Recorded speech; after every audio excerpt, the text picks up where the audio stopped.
que será que eu não consigo entender nada do que eu leio na Bíblia?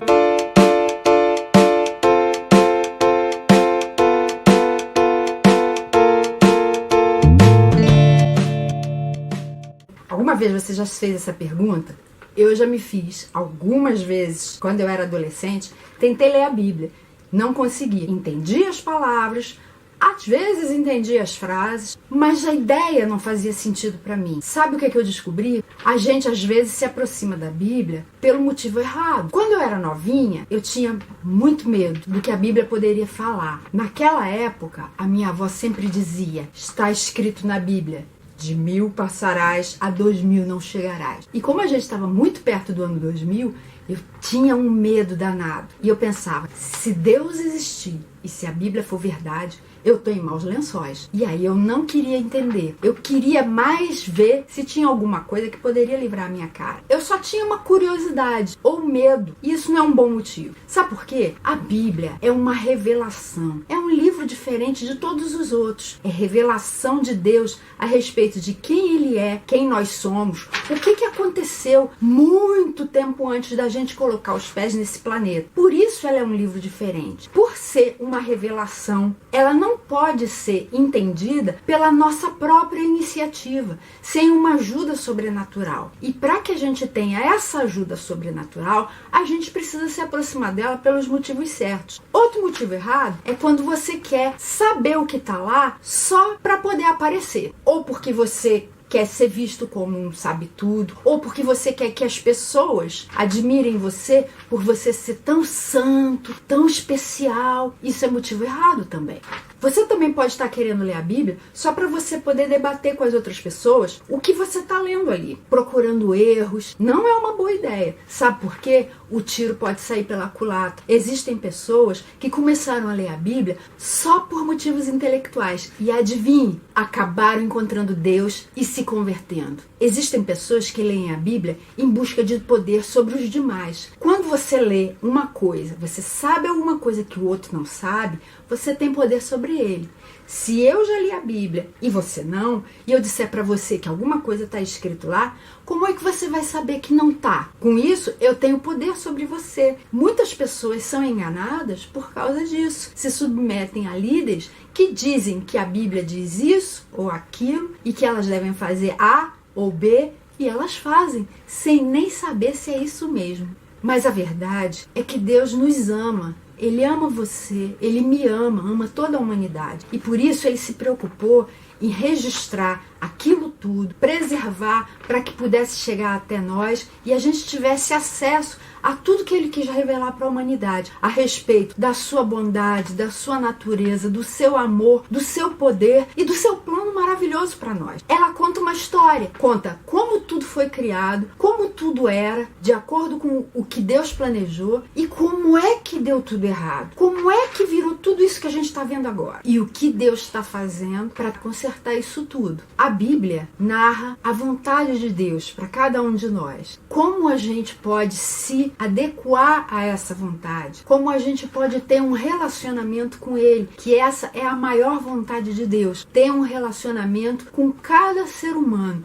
um relacionamento pessoal, rico, cheio de vida, cheio de felicidade, cheio de transformação. Para isso, você precisa se aproximar dela com a devida reverência, com a devida disposição. Sabe por quê? Deus é reto e nós não somos retos assim. A gente tem um bocado de tortuosidade na nossa vida. E a Bíblia funciona como um espelho. Quando a gente olha para ela, a gente consegue enxergar se a gente está limpo ou se a gente está sujo, se a gente está reto ou se a gente está torto. E muitas vezes a Bíblia vai contrariar aquilo que nós somos, aquilo que nós pensamos. E aí, quando isso acontecer, você está preparado para aceitar e querer mudar, querer deixar Deus, através do poder dele, do amor dele, ir transformando o seu coração? Quando a gente lê a Bíblia, a gente deve buscar aprender a se alimentar sozinho. É muito bacana a gente poder ir numa igreja, ouvir lições boas que o padre, ou o pastor, ou o bispo estão passando para nós. Isso é super legal. Mas o que acontece aconteceria se você só comesse comida de verdade uma vez por semana, 2 vezes por semana, 3 vezes por semana? Você ia definhar, você ia morrer, você não ia aguentar. A Bíblia é a mesma coisa, ela é alimento para nossa alma. Se você não aprender a se alimentar sozinho, você vai definhar, espiritualmente falando. Você vai ser bem fraquinho. Você quer ser forte? Tem que aprender a se alimentar sozinho, indo na Bíblia todas as vezes em que você sentir fome. Lembra que eu falei que a Bíblia é revelação de Deus para nós? É mesmo. E como é uma coisa que a gente não consegue descobrir pelos nossos próprios meios, a gente depende da iluminação de Deus para que isso aconteça dentro do nosso coração. Toda leitura da Bíblia precisa ser cercada por oração. Oração para pedir 3 coisas. A primeira coisa que você deve pedir em oração é conhecimento, para que você entenda as palavras, as frases, a mensagem que está sendo passada, para que aquelas palavras ali não sejam só um amontoado, mas que façam sentido para você.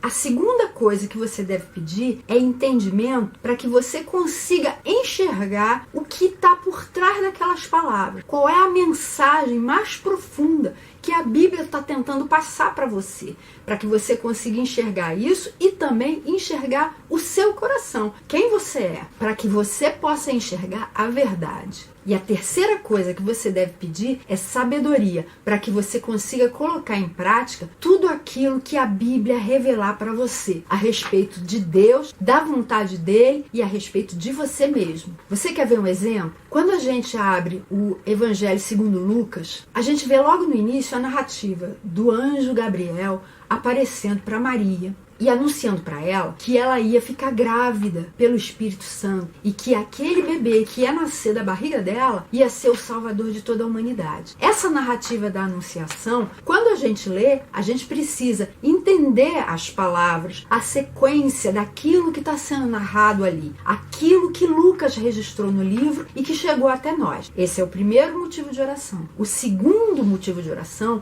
é para que a gente compreenda, a gente entenda o que aquilo está querendo transmitir para nós. Maria disse para o anjo, quando ela entendeu, quando ela creu, ela respondeu: eis aqui a serva do Senhor, que se cumpra em mim segundo a tua palavra. Quando a gente pede para ter conhecimento, a gente entende essas palavras, a gente entende a história. Mas quando a gente pede para enxergar a verdade que está atrás daquela história, a gente começa a perceber que existe uma coisa especial nessa entrega de Maria. Quando ela fala: eis aqui a serva do Senhor, que se cumpra em mim tudo isso que você falou. Isso é uma submissão. E aí a gente começa a entender que pode ser que Deus queira alguma coisa parecida com isso na nossa vida. E quando a gente pede sabedoria para que a gente consiga aplicar aquilo que a gente leu ao nosso próprio contexto particular, a gente consegue entender. Eu também, como Maria, preciso me submeter a tudo aquilo, toda aquela palavra que Deus revelar para mim. Quando a gente lê o Evangelho segundo João, no capítulo 15, verso 5, Jesus fala assim: sem mim, vocês não conseguem fazer nada. E é verdade. É por isso que a oração é tão importante. Porque se Ele não fizer isso com a gente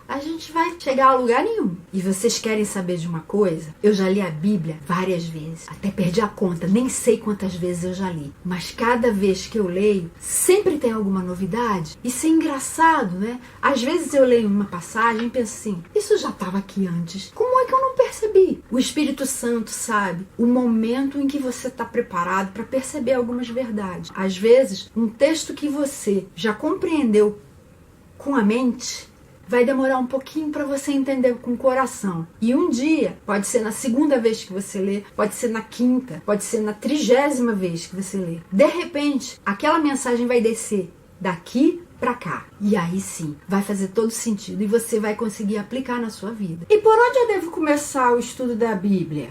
A melhor forma para você começar é por uma vista panorâmica, fazendo um voo bem geral para entender o que é que ela conta, do primeiro livro até o último, ou seja, de Gênesis até Apocalipse. Você primeiro vai enxergar que a Bíblia, para início de conversa, não é um livro só. Ela é formada por muitos livros. Para os protestantes, a Bíblia tem 66 livros. São 39 no Antigo Testamento e 27 no Novo Testamento. O Antigo Testamento conta histórias desde a criação do mundo até antes do nascimento de Jesus. E o Novo Testamento conta a partir do nascimento de Jesus até coisas que ainda nem aconteceram, como no final do mundo. Para os evangélicos, a Bíblia tem 66 livros. Para os católicos, a Bíblia tem 7 livros a mais, que estão lá no Antigo Testamento. E o resto, é tudo igual? É tudo igual. Se você pegar uma Bíblia editada pela Sociedade Bíblica do Brasil, ou se você pegar uma Bíblia editada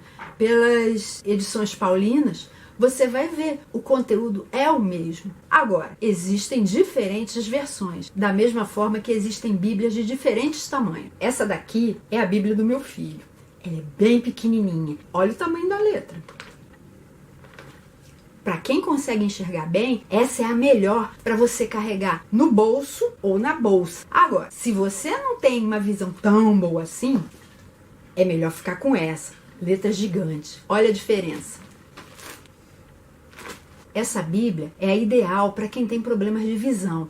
Não é tão fácil de carregar na bolsa, mas se você for mulher, dá para dar um jeito. Ou então você lê só quando você estiver em casa. Da mesma forma que existem vários tamanhos diferentes de Bíblia, existem também traduções diferentes, versões diferentes. O original é o mesmo, mas as versões mudam. Mas o mais importante é que, seja qual for a versão, você vai ter o Antigo Testamento e o Novo Testamento. O Antigo Testamento é um anúncio do que seria cumprido no Novo Testamento. Nessa vista panorâmica, você vai ver que o Antigo Testamento pode ser dividido em 4 partes. E o Novo Testamento também pode ser dividido em 4 partes. Olhando primeiramente o Antigo. A primeira parte são os livros da lei, que vão de Gênesis até Deuteronômio. Contam a história da criação do mundo até o momento em que o povo de Deus, Israel, estava prestes a entrar na Terra Prometida. A segunda divisão são os livros de história. São livros históricos que contam desde o momento em que Israel tomou posse da Terra Prometida até o momento em que Israel voltou para a Terra Prometida depois de ter sido levado por Deus para o cativeiro da Babilônia para se curar de idolatria. A terceira divisão são livros poéticos, livros que têm sabedoria, que têm ensinamentos através de uma linguagem mais ligada à poesia. Você tem salmos, você tem provérbios, você tem diversos ensinamentos ali que vão ajudar você até a orar melhor. E a última divisão são os livros proféticos. São livros que anunciam a vinda do Salvador e o que viria também no fim dos tempos. O Novo Testamento também tem 4 divisões. Só que, enquanto a primeira divisão do Antigo são os livros da lei,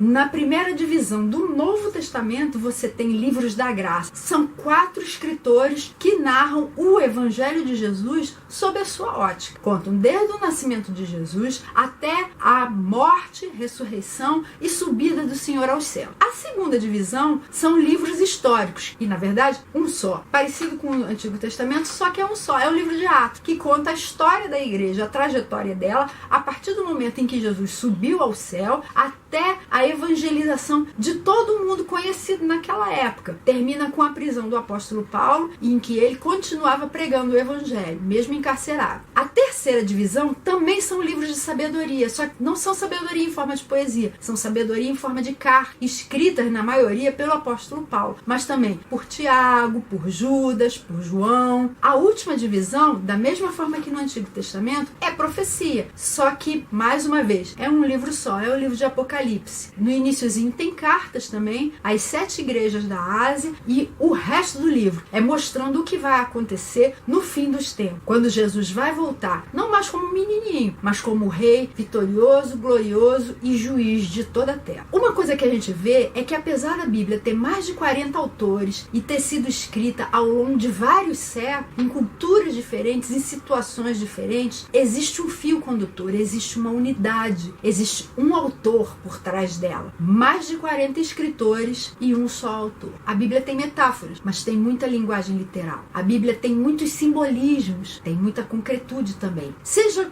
simbólica ou seja literal a linguagem, o importante é que, conforme a gente vai caminhando com Deus, vai ficando familiarizado com o jeito de Deus falar, as coisas que Ele está nos ensinando, a gente vai aprendendo a confiar nesse Deus tão poderoso e ao mesmo tempo amoroso, bondoso, sábio, com um timing perfeito. Mesmo aquelas dúvidas que às vezes se levantam, deixa de ser um problema. Por exemplo, a história de Jonas. Muita gente fala, é difícil de aceitar essa história de que Jonas foi engolido por uma baleia e ficou 3 dias e 3 noites na barriga dela. Para início de conversa, a Bíblia não fala em baleia, ela fala num grande peixe. Em segundo lugar, é possível alguém sobreviver dentro da barriga de um peixe?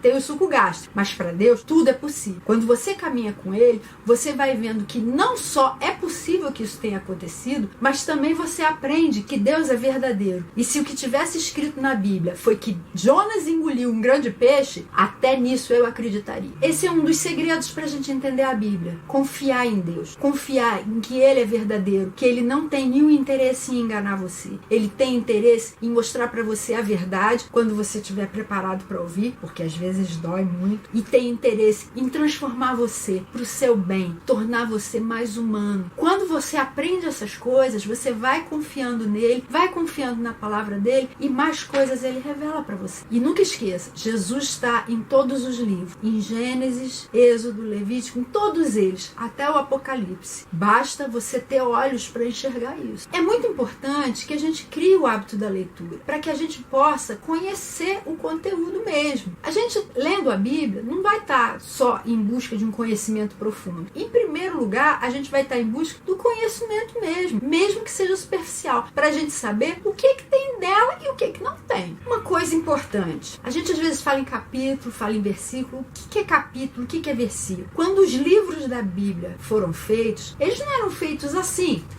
como um livrinho, tudo junto aqui. Na verdade, eles eram rolos. Cada um desses livros era um rolo. E para que se achar, você tinha que rolo para lá, rolo para cá, abre para aqui, gira para aqui, gira para ali, até encontrar o que você queria. Eram textos corridos. Há alguns séculos, colocaram divisões chamadas capítulos, que são os números grandes que a gente vê aqui. O capítulo 10, aqui é o capítulo 12. Esses são os capítulos. Dentro dos capítulos, há divisões menores, com números pequenininhos. Esse 2 pequenininho, 4 pequenininho, 3 aqui.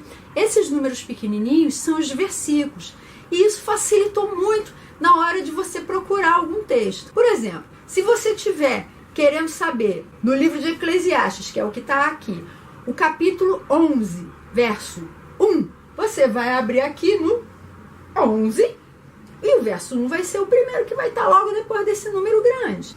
A divisão da Bíblia em capítulos e versículos também trouxe um problema, que foi a facilidade de se pegar versículos isolados, fora do contexto, e a partir disso fazer doutrina. Isso dá margem a muito erro, a muita heresia, e a gente precisa tomar muito cuidado com isso. Às vezes você pergunta para uma pessoa, você já leu a Bíblia toda? E ela responde, já devo ter lido. Mas ela não tem certeza, porque só lê um pedacinho aqui, outro pedacinho ali, e imagina que talvez tenha lido a Bíblia toda, o que pode ser uma mentira. E tem gente que, além de ler só os pedacinhos, tem a mania de ler assim: qual será a palavra de Deus para mim hoje?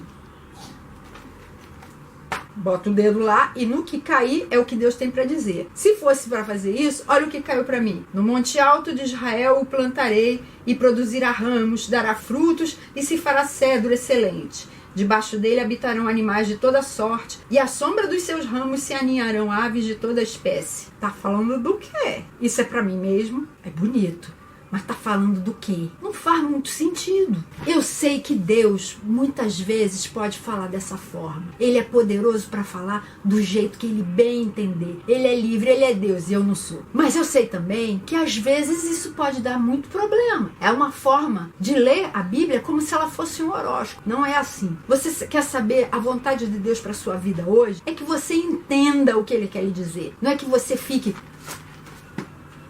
só assim, não. Leia o conteúdo todo para saber o que ele tem para você de fato. Se a gente vai ler a Bíblia, por onde que a gente vai começar? Você pode começar do começo, pode começar de Gênesis, como eu fiz quando eu era adolescente. Começa comigo não deu muito certo. Porque para mim, aquelas palavras, aqueles lugares, aquelas pessoas não tinham muito sentido e não tinham muito a ver com as minhas angústias, com o meu momento mais imediato. Outras pessoas preferem começar do começo do Novo Testamento. Começam pelos evangelhos, pelo Evangelho de Mateus. Começam a estudar a vida de Jesus a partir do que está narrado nos 4 evangelhos. É um bom começo. Agora, algumas pessoas começam pelos livros mais fáceis. Os evangelhos estão entre os livros mais fáceis. Os salmos também estão. Para quem nunca leu nada da Bíblia, eu recomendo algum dos evangelhos, e eu particularmente gosto do Evangelho segundo João. Quando você vai ler a Bíblia, você pode ler um livro de cada vez. Ou você pode tentar associar um livro do Antigo Testamento com um livro do Novo. Fica ao seu critério. Agora, se você não vai ler na sequência, é bom você anotar os livros que você já leu, para terminado aquele livro, você comece um outro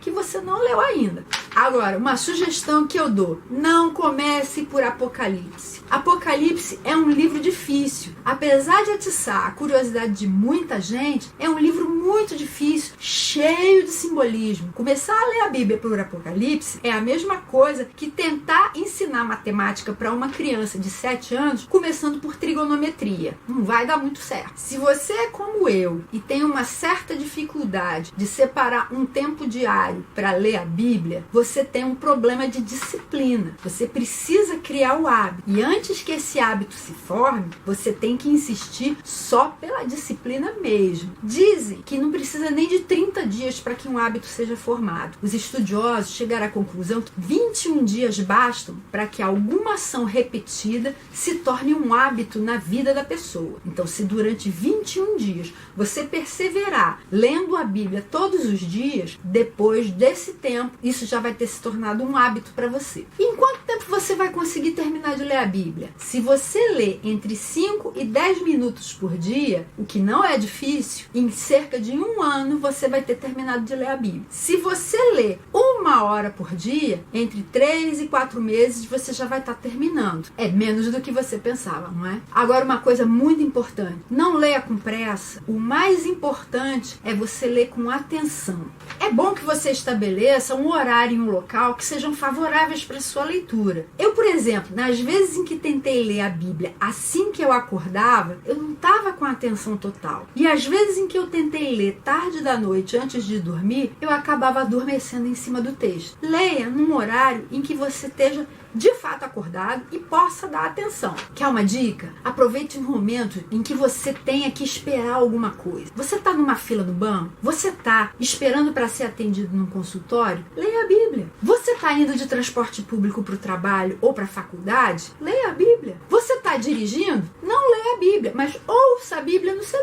Outra coisa, você já viu que é difícil às vezes a gente entender o que a Bíblia está falando. Então, não fique sujeito a distrações. Procure um lugar tranquilo, onde você possa se isolar sem ser perturbado. Saiba que só por você conseguir ler a Bíblia toda uma única vez, já vai ter eliminado um bocado da dificuldade para entender o que ela tem para você. E conforme você for lendo mais vezes, ela vai ficando cada vez mais clara. Existem dificuldades específicas quando a gente lê a Bíblia. Uma delas é a linguagem arcaica. Você pode vencer as dificuldades que você encontra nas versões Almeida Revista e Corrigida e Almeida Revista e Atualizada se você escolher uma versão mais atual, mais contemporânea, que não use tu e vós, use você e vocês, como a Nova Tradução na Linguagem de Hoje ou a Nova Versão Internacional, ou NVI. O problema que eu vejo na Nova Tradução da Linguagem de Hoje é que às vezes eles não traduzem simplesmente, mas eles interpretam. Veja só, na versão Almeida Revista e Atualizada, Eclesiastes 11:1 diz: lança o teu pão sobre as águas, porque depois de muitos dias o acharás. Sabe como está na Nova Tradução na Linguagem de Hoje? Empregue o seu dinheiro em bons negócios e com o tempo você terá o seu lucro. Isso é uma interpretação, não é uma tradução. Por isso, em lugar da Nova Tradução na Linguagem de Hoje, a versão de que eu mais gosto é a NVI. Olha como está esse mesmo texto: atire o seu pão sobre as águas e depois de muitos dias você tornará a encontrá-lo. Clara, objetiva, sem interpretações. Você também pode usar versões parafraseadas. Por exemplo, a Bíblia Viva. Eu não tenho a Bíblia Viva, eu tenho esse livrinho aqui.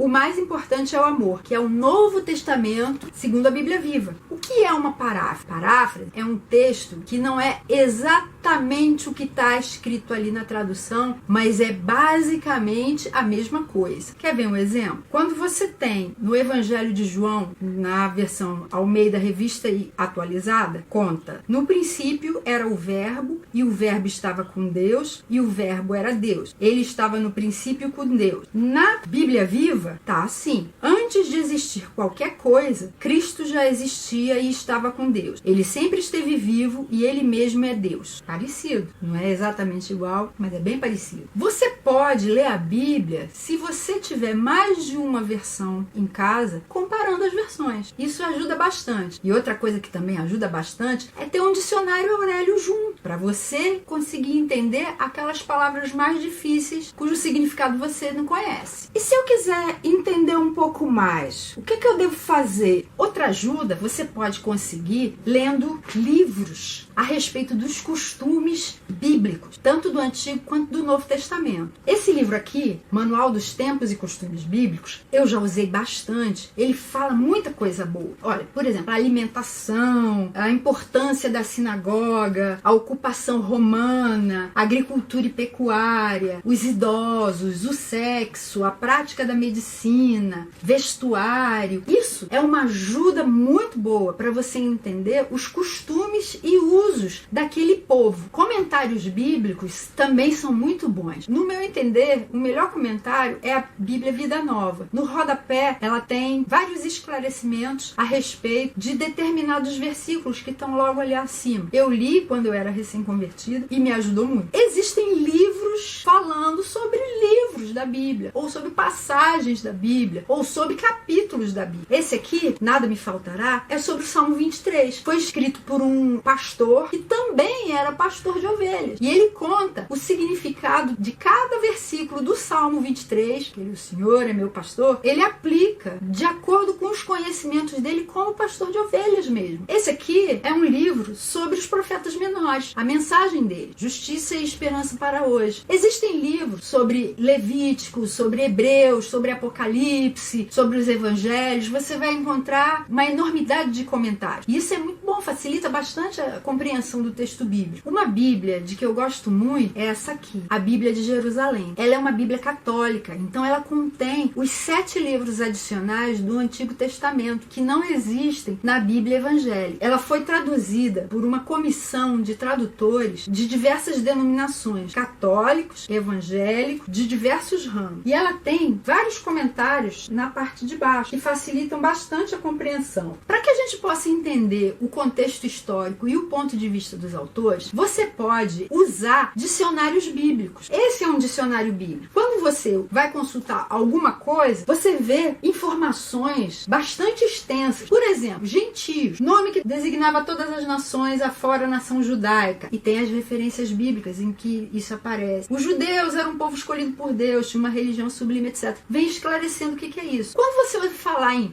Jerusalém, Galileia, Samaria, isso faz algum sentido para você? Se não faz, use um atlas bíblico. Facilita muito o entendimento. Da mesma forma que nós ficamos indignados quando algum estrangeiro acha que o Rio de Janeiro fica juntinho do Rio Amazonas e das Cataratas do Iguaçu, você vai conseguir entender que Samaria fica entre a Galileia, ao norte, e a Judéia, ao sul, cuja capital é Jerusalém. Facilita ou não facilita? Uma coisa que dificulta bastante é quando a gente lê vários nomes em genealogias bastante extensas e que não fazem sentido pra gente. Ou quando você vê referência a uma cidade e você não sabe nada a respeito daquela cidade. Ou quando vem um personagem e fala, fulano era neto de cicrano. E pra você tanto faz. A Bíblia tem ganchos internos. E para que você consiga perceber esses ganchos, a própria prática da leitura vai te ajudar nisso. Mas também é muito importante que você tenha alguns irmãos de fé mais velhos do que você. Não mais velhos em idade, mas mais velhos na experiência com Deus, na experiência da leitura bíblica, para orientar você, como se fossem tutores seus. Eles vão te orientar, vão te ajudar a enxergar esses ganchos que dão clareza, que mostram como todo o conteúdo está interligado. Isso você pode encontrar dentro ou fora da igreja que você frequenta. Pode ser de uma outra igreja ou de uma outra denominação diferente da sua, ou pode ser dentro da comunidade que você frequenta. Eu fui muito abençoada com isso. E hoje em dia você tem a internet, que é uma mão na roda. Você tem Bíblia online, Bíblia em várias versões. Você pode ter acesso à Bíblia em aramaico, em hebraico, em grego. Você pode ter acesso à chave bíblica, busca de versículos online, comentários, estudos feitos por outras pessoas e aplicativos para celular. Minha filha tem a Bíblia no celular e é essa que ela usa. Agora tem um debate: marcar ou não marcar a Bíblia? Depende. É você que vai estabelecer. Tem gente que não gosta de marcar, prefere ela toda lisinha. Ótimo, faz assim. Mas tem gente que gosta de marcar. E tem outros que marcam tudo. Meu marido marca tudo. Ele marca tanta coisa que você não consegue destacar nada, porque fica tudo marcado. Eu marco algumas coisas. Só que no começo eu fazia marcação com aqueles marca-textos que parecem um hidrocor. Eu não gostava muito não, porque do outro lado as páginas são muito fininhas e a marcação aparecia também. E isso atrapalha a leitura, porque acaba marcando também o que você não quer marcar. Depois eu evoluí para o lápis de cor. Peguei um lápis amarelinho e era esse lápis que eu usava para marcar os versículos que me chamavam a atenção. Ficou muito bom. O problema é que às vezes a ponta quebrava, eu precisava de um apontador e isso atrapalhava um pouquinho. Depois eu comecei a marcar só com caneta. Eu tinha sempre um marcador de página durinho, usava como régua e marcava os textos assim. Esse é o sistema que eu uso até hoje, quando eu quero destacar algum versículo que me chamou mais a atenção, que me falou mais ao coração, que eu acho bom pra gente decorar, pra trazer a lembrança nos momentos de dificuldade. Existem pessoas que usam post-its, mais conhecidos como post-its, que são aqueles bloquinhos que tem uma colinha num pedacinho para marcar as páginas que chamaram a atenção. Eu pessoalmente não gosto muito não. Se eu for marcar todas as páginas que me chamaram a atenção com post-it, a minha Bíblia vai multiplicar muitas vezes a grossura dela. Então para mim não daria certo não. Além de ler a Bíblia, para conhecer o conteúdo, para reavivar a memória, caso você já tenha lido ela algumas vezes, você também pode fazer estudos bíblicos para você se aprofundar mais em determinado assunto, em determinado personagem, em determinado livro. Enquanto eu recomendo que a leitura bíblica seja feita todos os dias, em tempos relativamente curtos, pelo menos 5, 10 minutos, os estudos bíblicos eu recomendo que sejam feitos com frequência semanal ou quinzenal, de acordo com a disponibilidade de tempo que você tenha. Tem que ser um tempo em que você não seja perturbado durante uma longa duração. Por exemplo, sábado à tarde, domingo à tarde, algum horário que você tenha folga e que você possa ficar meia hora, 1 hora, 2 horas disponível só mergulhando mais profundamente naquele trecho da Bíblia. Enquanto para a leitura bíblica você pode ler até dentro de um ônibus, bastando pegar sua Bíblia impressa ou no celular, para o estudo você já vai precisar de mais espaço. Lembra esses elementos que ajudam a gente: dicionário bíblico, atlas bíblico, comentários, livros sobre costumes. Tudo isso vai te ajudar quando você estiver fazendo o estudo bíblico. Para isso você vai precisar ou de uma mesa onde você possa botar o material, computador, de repente para você fazer pesquisa na internet, ou a sua cama. Pode ser cama de solteiro, cama de casal, mas desde que tenha espaço para você espalhar o material que vai ser necessário. E uma coisa que eu acho muito, muito importante quando você vai fazer o estudo bíblico é você ter caderno e caneta para você anotar as lições principais que você vai extrair daquele texto. O que você vai anotar? Quem está presente nesse texto? Quem é que está falando ou agindo? O que está sendo dito? Está sendo dito por quem e para quem? Está sendo dito por quê? Essas pessoas, onde estão? De onde vieram? Estão indo para onde? O que está sendo feito? E está sendo feito de que maneira? O que aconteceu aconteceu antes desse texto, o que está acontecendo e o que vai acontecer depois. Qual é a ideia principal? Existe algum exemplo que eu devo seguir? Existe algum erro ou pecado que eu devo abandonar? Existe alguma ordem que eu devo obedecer? Existe alguma promessa na qual eu deva crer? Em suma, o que eu aprendi e o que eu vou fazer de prático a partir de agora? Quando você for fazer estudos bíblicos, você pode escolher um livro específico ou você pode escolher um personagem específico. Por exemplo, Pedro, como era quando Jesus o encontrou, como era enquanto caminhava com os outros apóstolos, como ele era durante o livro de Atos, e qual é o Pedro que a gente consegue enxergar através das cartas que ele escreveu. Você pode fazer estudos de assuntos a partir de perguntas que você gostaria de ver respondidas. Você quer estudar por que as pessoas sofrem? Você quer estudar como perdoar o próximo? Você quer estudar a respeito de fé, a respeito do amor, a respeito da trindade, santificação, vida em família, ética no trabalho? Existem milhões de assuntos que podem interessar a você. Faça um estudo bíblico a partir daquele assunto que mais lhe chame a atenção no momento. Lembra que eu falei que é bom começar com uma visão panorâmica da Bíblia? Existem vários livros que podem te ajudar nisso. Se você tiver interesse, aquele que eu mais recomendo, que tá bem velhinho, que eu já usei demais, é esse aqui, da Henrietta Mears. Ela escreve a respeito de todos os livros da Bíblia, mostrando como Jesus pode ser visto ali e que relação aquelas histórias que estão narradas ali têm com a nossa vida hoje em dia. Agora deixa eu dar um conselho para você. Não se prenda só à Bíblia para se tornar uma pessoa melhor. A Bíblia é a palavra de Deus, mas Deus também revela coisas para outras pessoas que podem trazer novas perspectivas para você. Existem muitos livros de cunho cristão que são excelentes e existem livros de cunho leigo que também são muito bons. O meu escritor cristão favorito é disparado C.S. Lewis. Se você já ouviu falar em O Leão, a Feiticeira e o Guarda-Roupa, Príncipe Cáspia, que viraram filmes da Disney, você conhece C.S. Lewis, já ouviu falar nele? É obra dele, são as Crônicas de Nárnia. Esse é O Leão, a Feiticeira e o Guarda-Roupa. Essa é a coleção completa. São livros infanto-juvenis com histórias de ficção, mas com conteúdo de fundo cristão, anunciando Jesus na pessoa de Aslan. Mas o C.S. Lewis não escreveu só ficção. Ele escreveu também a respeito de assuntos que nos interessam diretamente. Por exemplo, por que a gente sofre? Ele escreveu esse livro aqui, O Problema do Sofrimento. Além disso, ele escreveu sobre o cristianismo, como ele chegou à conclusão, pelo próprio raciocínio, do motivo pelo qual o cristianismo é a única religião que faz sentido. Ele escreveu O Cristianismo Puro e Simples, que é sensacional. Um outro autor de quem eu gosto muito é o Richard Foster. Ele escreveu diversos livros sobre oração, sobre dinheiro, sobre poder, mas os dois dos quais eu mais gosto são Celebração da Disciplina, e ampliando um dos capítulos de Celebração da Disciplina, ele escreveu Liberdade da Simplicidade. Eu recomendo fortemente esses dois. São livros cristãos que vão ajudar você a enxergar algumas coisas mais profundamente e com maior clareza. Um outro autor de quem eu gosto é o Philip Yancey. Ele é jornalista e acho que por causa disso as abordagens dele são muito honestas. Ele pega algumas dificuldades nossas e vai investigar a fundo e chega a conclusões que muitas vezes deixam a gente surpreso.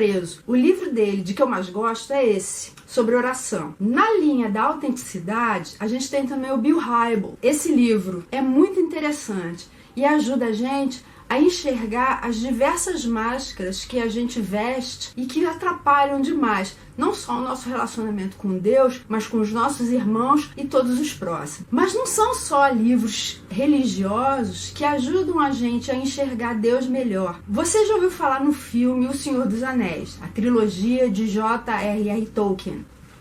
Esse é o livro original. Além disso, ele também escreveu O Hobbit, que conta a história antes dos fatos narrados no Senhor dos Anéis, e também escreveu o Silmarillion, que conta, na visão dele, uma visão de ficção criação dos anjos, a criação do mundo, a queda do mundo, e é muito interessante também tem uma conexão com o Senhor dos Anéis. Além disso, existem livros que não tem absolutamente nada de cunho religioso e que eu recomendo também porque ajudam a gente a ter uma vida melhor. Um livro que eu li, que eu achei sensacional, é esse aqui, 100 Coisas para Fazer Antes de Morrer.